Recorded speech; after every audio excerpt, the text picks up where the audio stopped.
engineer with about 10 years of experience. And today I have your tech friend, our Techfren without the D. Link in the description, of course. F-R-E-N. Yeah, F-R-E-N. Today the topic is 5 to 10 tips for junior and aspiring programmers. The reason it's 5 to 10 is we each have 5 and we haven't shared them ahead of time. So they may overlap. I would even say hopefully at least one of them overlaps. That would be a good sign. And so we may end up with a range between 5 and 10.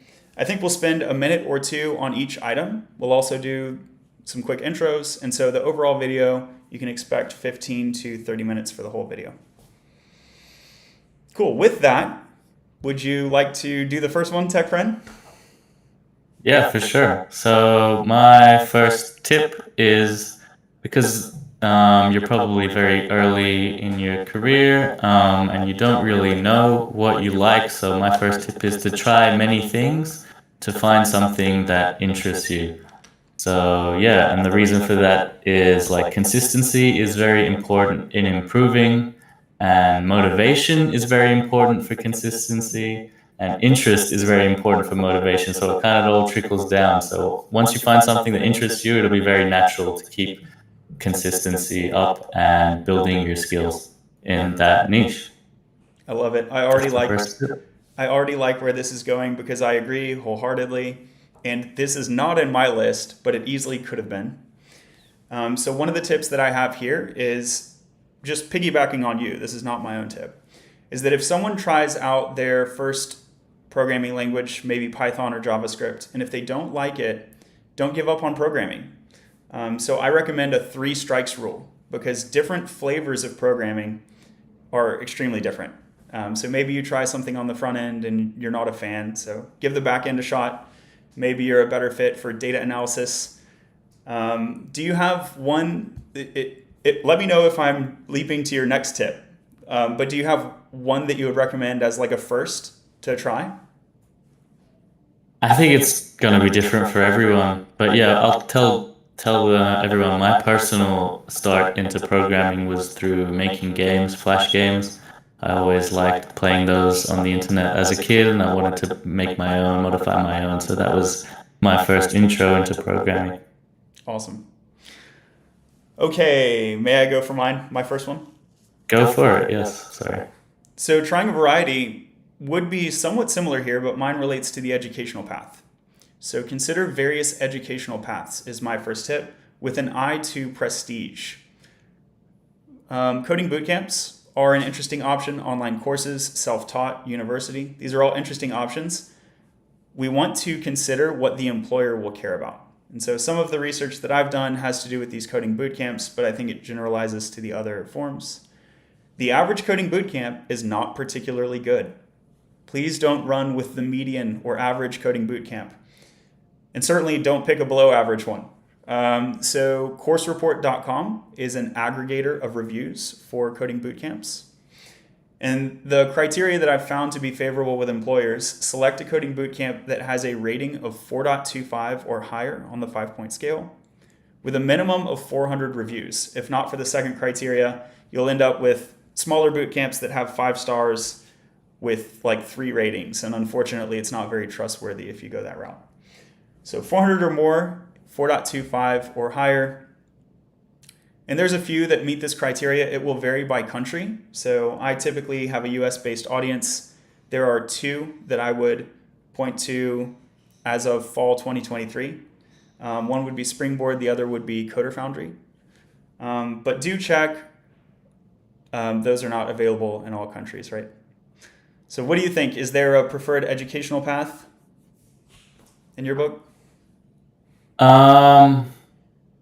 I kind of like building myself and learning through experience, but yeah, as you said, it really depends on the employer, and a lot of the times employers do actually look for a more formal education, be that through a university or a boot camp or something. But yeah, every employer is different, obviously, and it's hard to predict. I guess another tip could be to, before going forward with the education, is to look at job descriptions and see if in those requirements, do they look for education or do they look for more project-based experience? Because that would be actually my next tip to foreshadow is to build that repertoire, that portfolio, to build personal projects, attend hackathons, contribute to open source, or just do online tutorials, just so you have that repertoire and employers can look at what you've built before. I think that's very impactful. Absolutely. So that was your second tip? Yeah, that was. Sorry to quickly mention it, but yeah, as I said, I think personally, like I've hired some people before to help me out with some stuff, and yeah, as I said, this is very subjective, but personally, I much prefer to see someone's projects, and even better if I can see the code or how they've thought about things, compared to them just having a certificate from a boot camp or something. I agree entirely. So this would be one of my, so we did overlap and we overlapped on the portfolio, and I'm so glad about that because it highlights how important a portfolio is. And I'm glad you called that out because there are bootcamp graduates that lack the portfolio, or even grads from uni or college that lack the portfolio, and it is a weakness. It is a weakness. So that's great that you double clicked on that because I would say ideally you have both. And obviously there are 24 hours in a Yeah. day. We have our constraints. But certainly don't skip on the portfolio. It's incredibly important. Okay. This I one guess I'll that get goes back to you. Yeah. this Go one ahead. I'll get controversial. So please feel free to Ooh, push back. And if you agree, I like it. if you agree, I will have a spark of joy. So two of the most beginner friendly languages, they are multi-paradigm. They're taught in boot camps, they're taught in online courses, and some colleges, although some colleges still want to teach Java, which I don't really understand, but anyway, JavaScript and Python are reputed as the two most beginner-friendly languages. To the earlier point, you can try them both out. I recommend a time boxing strategy there. Maybe cap it at about 3 months, and if you hate it at the 3 month mark, also make sure you have a minimum. Give it at least a month. Don't give up on it after a day. That's another trap. But I would say start with React, not Python.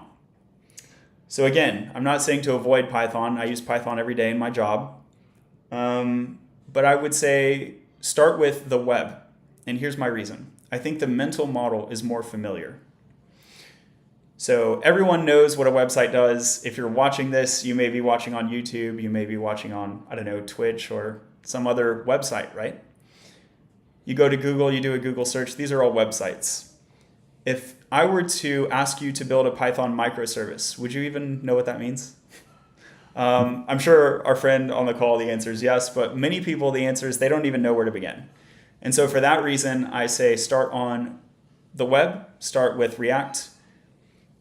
It's also incredibly visual. You can do visual things with Python.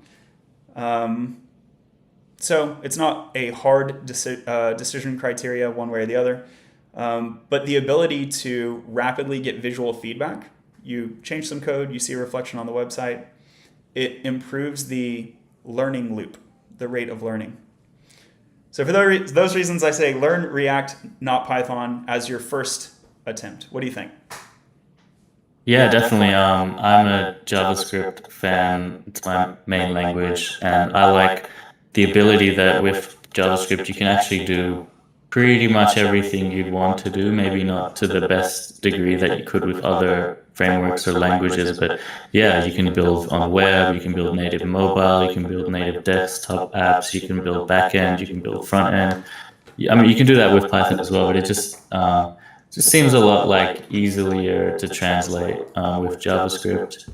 But with that said, I think going back to my first point, that find something that interests you. There are tools and certain scenarios where Python may be a better language than JavaScript, and that's typically when you're dealing with like science type software or machine learning, which may be more on the advanced side of things. So yeah, for a junior, probably JavaScript is, as a rule of thumb, the best way to go. But yeah, just yeah, Cool. sometimes Python could be better for the scenario. Yeah.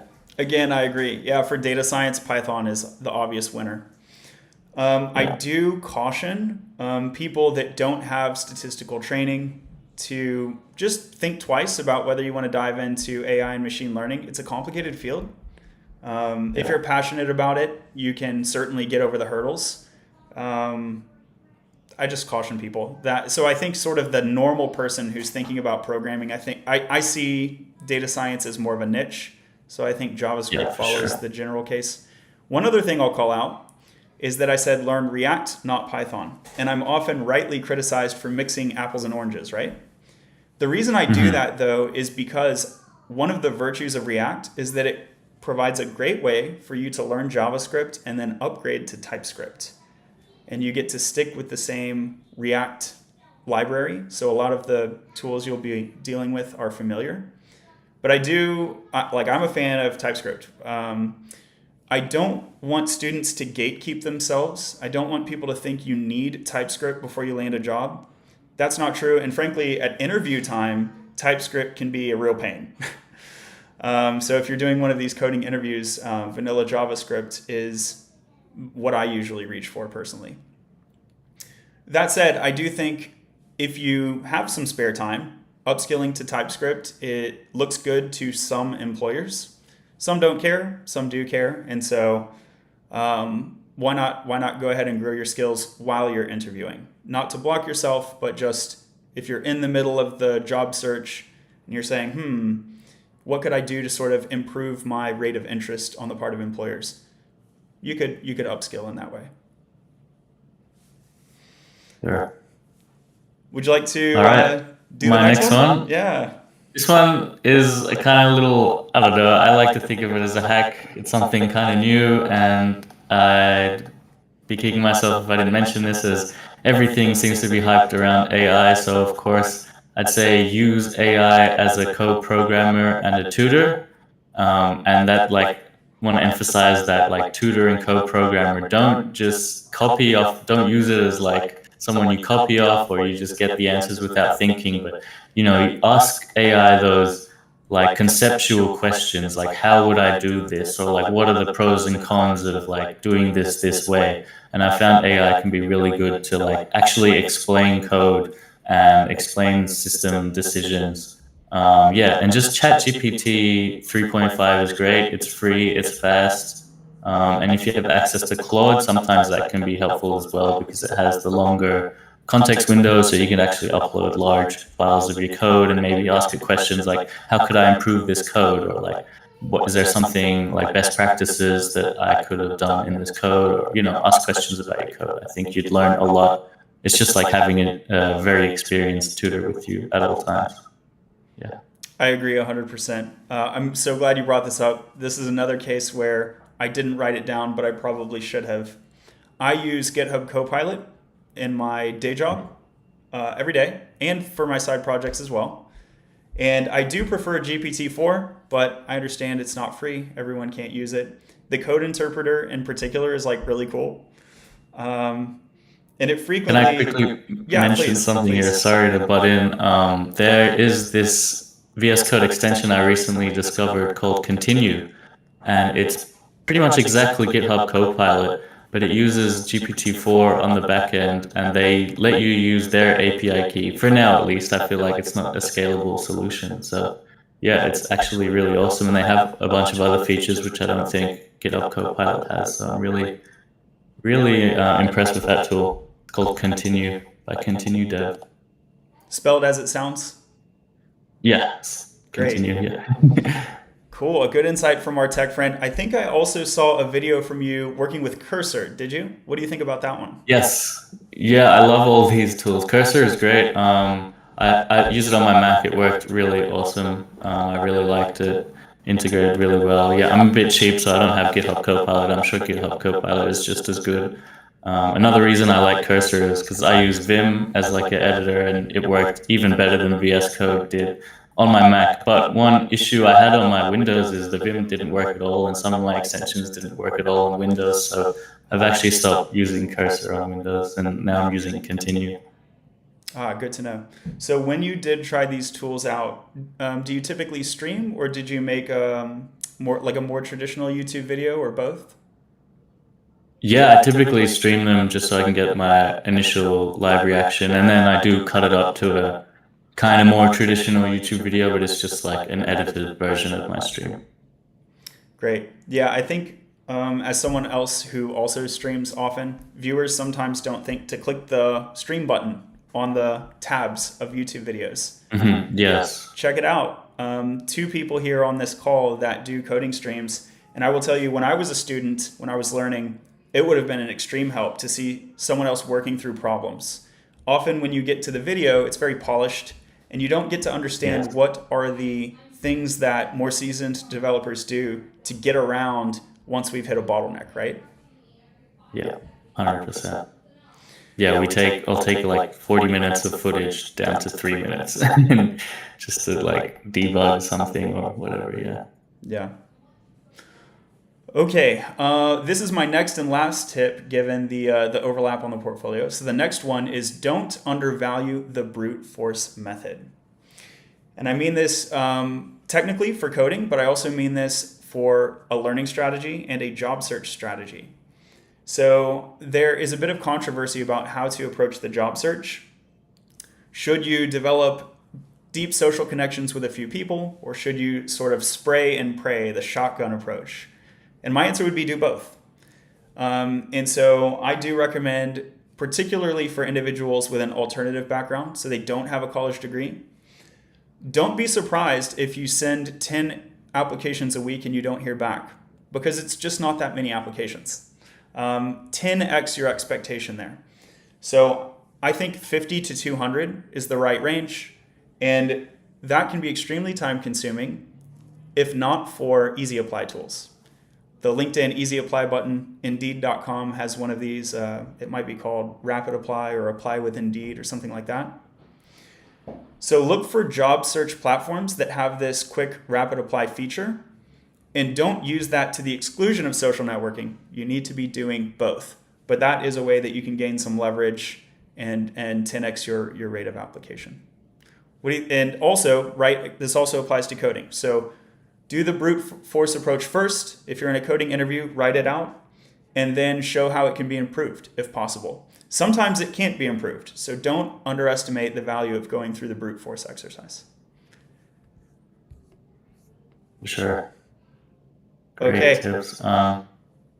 Yeah, I actually only have one more as well, and that one is to, I think it might not be for everyone, but for most people it'd be applicable to be social, attend like events around this tech scene if you can, talk to other people. It normally, like for me at least, it sparks some motivation and potential opportunities to work together on projects, and it just makes it a whole lot easier. And it can be hard, like working on something alone. Yeah, this can be online as well. I think hackathons also is great because not only do you get to meet other people, but do you actually kind of get forced to build something in a short amount of time, which can also add to your portfolio, which is great. So yeah, hackathons is probably a nice little hack to build stuff with people. Hackathons are phenomenal for so many reasons, and it's hard to list out the reasons in real time. First of all, employers think it's great. If you are a junior who has been to a hackathon, you are in the top probably 5% of juniors already. Most people just don't do this. There's social networking effects. If you win a prize, that's a great flex.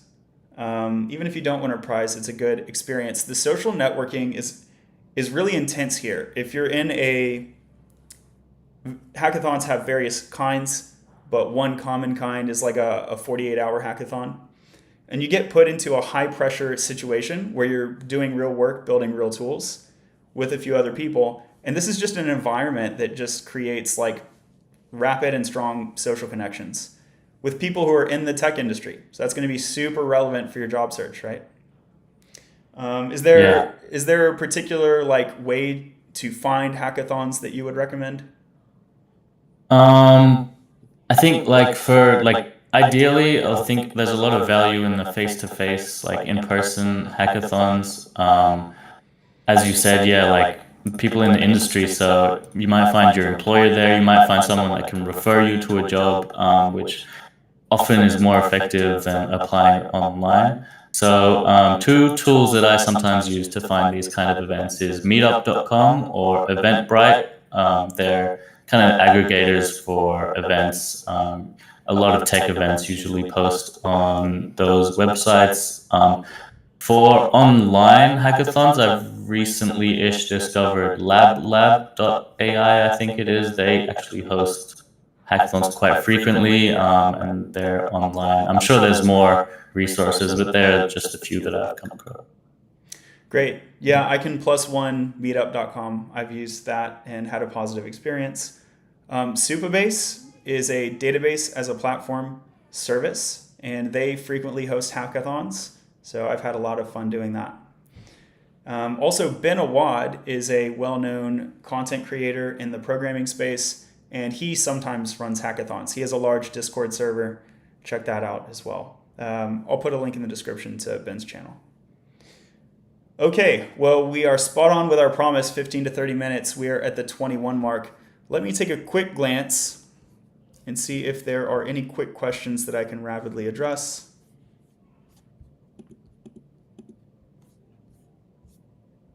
Cool. Yeah, I'm not seeing any questions in the chat. So thank you so much for being here. All his links will be in the description. Any parting words? No, thank you so much for having me. It's been a pleasure. Hope to help out the community. It's good to see like-minded people. Hope to collaborate in the future. Absolutely. Talk to you later.